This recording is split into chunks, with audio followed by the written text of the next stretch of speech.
Hey guys, and welcome back to the third video of the media industries series that I'm going to be doing. Today my article topic I chose to talk about is called "The U.S. Cancels Internet Piracy Notices While Canadians Still Get Notices Demanding Settlement Fees." So basically I chose to do this one because I thought it was pretty interesting. We got it in an email and the whole thing just seemed like a good idea to read, so I decided to go for it. Also, something similar to this actually happened to my family a couple months ago.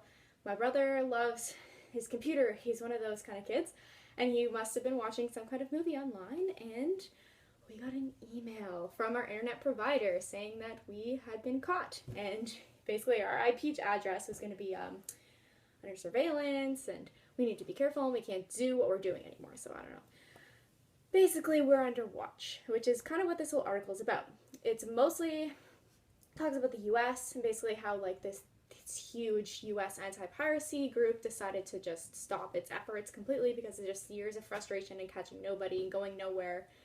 They just didn't want to do it anymore because really they're not going to be, who's going to be able to stop the repeat offenders? They're going to do it no matter what. They're going to find some kind of way. There's always some kind of way around everything with the technology we have to do. In Canada, though, they're still making the efforts. People are still getting emails. There's some things about, like, you're hearing about a fine that you have to pay, which is not real. You don't have to pay a fine. They don't even say your name. All they have is your IP address. And, like, I get that I can locate you, but, like, they can't really do much with just an IP address. So, I don't know. Either way. Basically, the article just also goes on to say that the whole U.S. system is a sham, and it just says, I'll read you a part of what it actually says.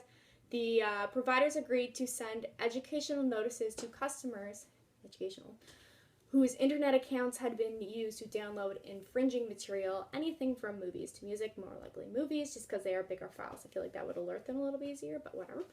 So after receiving 6 alerts, basically the people would be facing repercussions like having internet service temporarily downgraded, which I'm sure for people will be very scary, along with the fines. They like don't understand, people are freaking out, emailing, and really, you don't have to pay the fines. You don't. Like, there's nothing about it. Like, there's no name, nothing. Like, they can't just say, you have to pay $300, but they don't say your name. So it doesn't make any sense. But, you know, whatever. But also the next part of the article, basically, like, the big, huge heading is, when you steal, you should pay. So the industry is just, really, I just think the industry is trying to make up for their losses. People are downloading the content, and of course they're not paying. Like, if people aren't going to pay, honestly, people aren't going to pay. We're cheap. It's true. Everyone's cheap. We don't want to spend the money if we don't have to.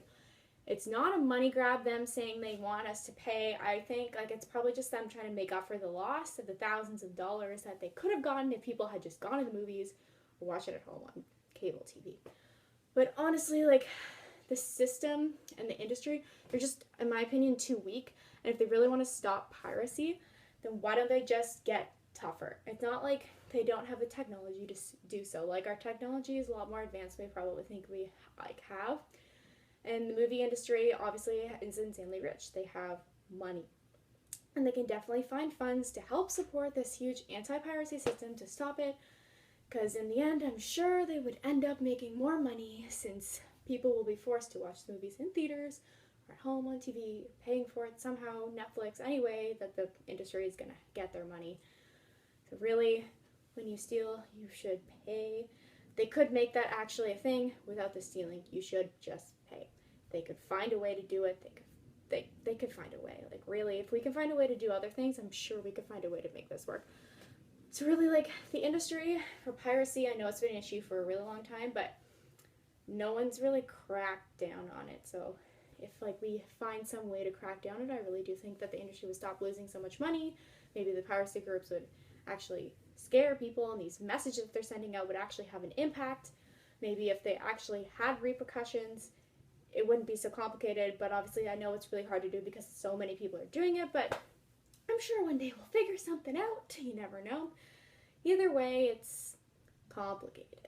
So yeah, basically this article is about complicated piracy stuff. It's really complicated. Yeah, I don't really know what else to say about it. I really just think that they could do something about the money lost if they actually made the effort to do so, and the industry could stop losing if they made an effort to do so. Anyways, thanks so much there, guys. Bye.